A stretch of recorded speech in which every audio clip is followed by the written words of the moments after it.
Hello， 大家好，我们是草泥鸭汉堡，今天为大家带来搞笑的美漫辛普森一家第19季第8集。父子俩去商场买相机电池，辛巴教育儿子不要看那些卖得贵又没啥用的东西，他们的目标就只有电池。一路上他们都确实抵抗住了诱惑，但是到了结账的时候，售货员告诉辛巴，只要购买200元的电视录像机，就可以免费获赠相机电池。还有这等好事儿，辛巴马上就买了，还暗自腹诽这个售货员是个傻子。机器买回来后，辛小梅立刻帮忙安装，电视关了整整5分钟后，终于安装完毕，辛巴的命算是续上了。辛小妹告诉大家，现在看电视机可以直接跳过广告，她拿遥控器向大家演示了一遍，比如看动画片到高潮部分，销售告诉大家广告之后马上回来，以前需要等待，现在则可以直接快按到关键部分。录像机深得辛妈的喜爱，有了这个神器，她终于可以理清故事的来龙去脉了。接下来的一段时间里，沙发加上电视机的组合一直陪伴着辛妈，就连吃饭的时候，辛妈都舍不得对遥控器撒手，她觉得这宝贝改变自己的生活。仅仅几天时间，她又看了好几部电视剧。晚上，辛妈又在电视机面前睡着了，突然她听见有人呼唤自己的名字，猛地睁开眼睛，才发现这声音是从电视机里传出来的。这人是基斯·奥伯曼，他生气地称辛妈为电视窃贼，光看电视节目却跳过赞助他们的广告，这导致辛妈成为世界上最邪恶的存在，连秃头都只能甘拜下风。辛妈不服气，你们赚钱难道还不够多吗？有人说看你坐过商务舱。奥伯曼有些恼羞成怒，说自己是迫不得已的，还问辛妈觉得自己长得帅吗？这当然是无可辩驳的。奥伯曼告诉辛妈，这需要20个人的团队帮助自己维持现状，没有广告费，他就会变成泥沼怪兽。说着，他就一层层揭下了头套，最后一层无疑是最恐怖的。辛妈忙吓得闭紧了双眼，连连求饶：“我会的，我会看广告的。”第二天，辛妈又践行自己的承诺，即使再无聊，她也不跳过广告。家里人对辛妈的举动感到很奇怪，更奇怪的是，辛妈像是着了魔似的，表示要全方位的支持赞助商们。好在接下来的广告稍稍缓和了辛妈的疯狂。这是一个牛仔打扮的男人，他为自己新开张的家庭式排骨屋打广告，声称这里有为所有人量身定做的料理，比如说超大份排骨、清汤面条、德州豆腐，还有国内最简单的拼图，每样食物都像是长在辛普森一家的味蕾上。一家人马上开着车就朝着排骨屋进发了。然而令他们感到意外的是，偌大停车场竟然空无一人。不过辛巴还是很开心的，并这样一来，排骨就他一个人的了。不料推开排骨屋的大门，里面空荡荡的，没有桌子，也没有椅子，没有烤架，也没有吃的，而且突然门和窗都锁死了。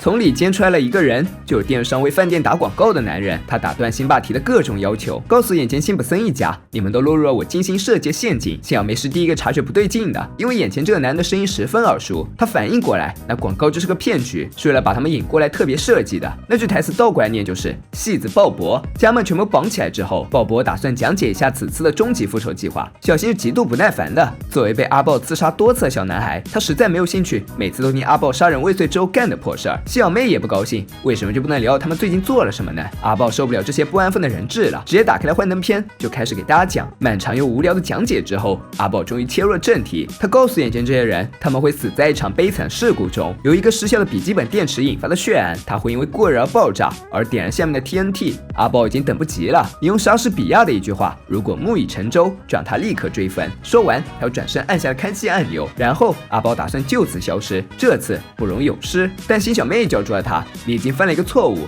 莎士比亚说的是，就让他立刻成分。就在麦克白第1幕第7场，你好好查查。”小妹果然抓住阿豹的脾性，就算已经踏出门去，阿豹还是倒了回来，用电脑搜索这句话，然后他就把自己给杀了。电视台再次报道了阿豹的谋杀，10次杀人未遂，他再次被捕。在进监狱之前，法院再次审理了阿豹的案子。法庭上，没有律师的阿豹为自己辩护，他说自己的确想杀死辛普森一家，但是他申请无罪释放，因为他精神失常。然而这一切都是由小新的迫害造成的。阿豹请出的第一个证人是他的父亲老罗伯特的医生。阿豹的母亲是一位风华绝代的女性。罗医生表示，阿豹是个安静的孩子，他有先天心脏缺陷，一直体弱多病，但由于小新的折磨，他变成痴呆。律师阿豹询问他痴呆程度如何，完全痴呆。小新听不下去了，这不还好好的为自己辩护吗？怎么就痴呆了？他就是个变态杀人狂。听他这么说，阿豹马上变得可怜兮兮的。你们看，他明知道我现在不好受，还仁义要恶意重伤我，说着就忍不住捂脸痛哭。接着阿豹询问法庭上的人们，你们之中难道没有人被这个小无赖折磨过吗？他难道不应该尝点苦头吗？这么一问，勾起人们的痛苦回忆。小新确实对他们做了很多坏事，就连辛巴都忍不住站起身来谴责儿子。眼见周围人对自己怒目而视，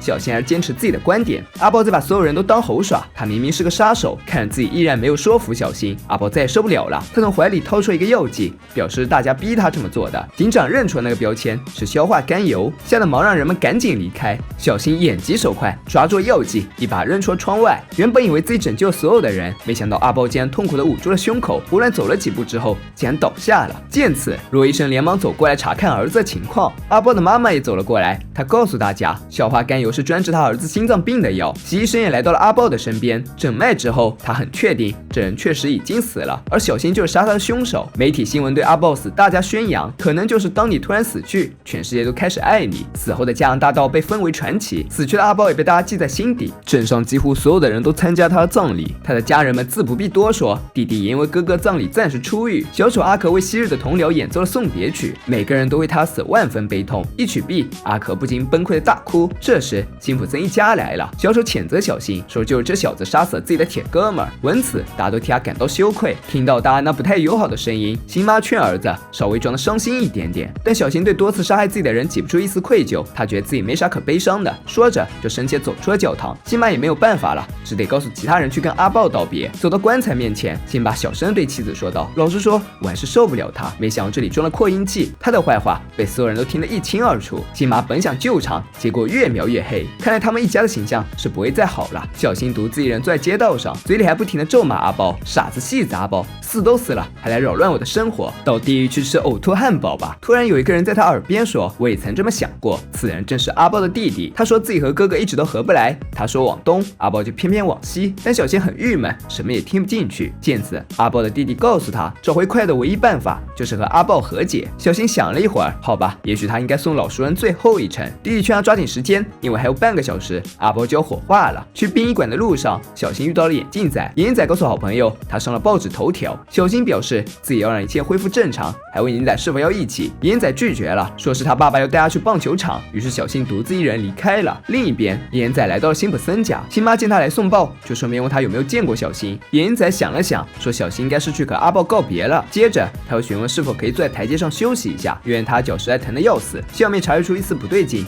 脚死，我们快去小新。此时小新已经来到了火化室，他对阿豹的棺材吐露了心里话：阿豹，我来是想告诉你，我不是故意的，我只不过是想让你在牢里被狠揍一顿，但现在每个人都希望死去的那人是我。不料此时阿豹竟然说话了，既然如此，就顺应民意吧。他用刀挑起了小新的衣裳，然后将他扔进棺材里。紧闭之后，阿豹启动了传送带，看敌人即将化作灰烬，阿豹心情大好。拯救小新的路上，小妹道出实情，阿豹在饭店是故意被抓的，他绝不可能记错莎士比亚的名言，因为他妈妈专演莎士比亚的戏剧，他的爸爸是名医生。阿豹在法庭晕倒时，他趁机给他儿子注射了强效药，这是一个邪恶的计划，阿豹的每个家人都参与其中。辛巴询问女儿现在说完了吗？他们绕着殡仪馆有10分钟了。此时被关在里面小新已经开始自我催眠了，瞧瞧这里多么的漂亮啊！听到小新在里面说胡话，阿豹更加得意了。等到人们发现里面的骨灰，就会以为那是自己的，但其实他已经和家人远走高飞了。他那伤心弟弟是最关键的一环，押送他的警察其实是阿豹的父母假扮的。这邪恶的一家人团聚之后，忍不住为自己的阴谋得逞而得意不已。不料此时辛普森一家也赶到了，见大事不好，阿豹忙启动了加速按钮。辛巴眼疾手快，到了阿豹一脸骨灰，然后辛巴停止传送带，救出了宝贝儿子。刚好警察们也及时赶到了，一家人嘛，就是要整整齐齐地进监狱。经过辛小妹身边的时候，阿豹询问他自己到底是哪里露了馅。辛小妹告诉他是那口专为大脚定制的棺材，为什么他家里人会愿意给死人掏这份钱呢？阿豹绝望了，都是大脚惹的祸。成功脱险之后，一家人开了庆祝派对。金妈表示这次阿豹肯定躲不过牢狱之灾。金妈附和道，唯一可以让我们千刀万剐的只剩下眼前这个蛋糕了。没想到阿豹竟然从里面钻了出来，他挥舞着刀，所到之处鲜血淋漓。这样欢乐的场景当然都是阿豹想象出来的。和他关在一起的家人们都已经见怪不怪了，还可以淡定在监狱里玩牌。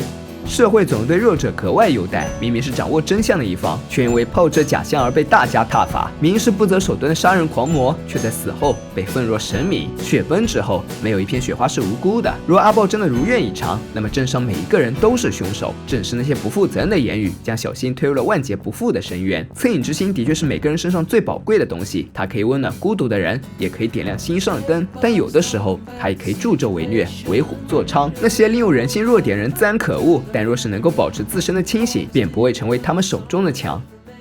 本期视频就到这里了，希望小伙伴别忘点赞、评论、关注，咱们下期见。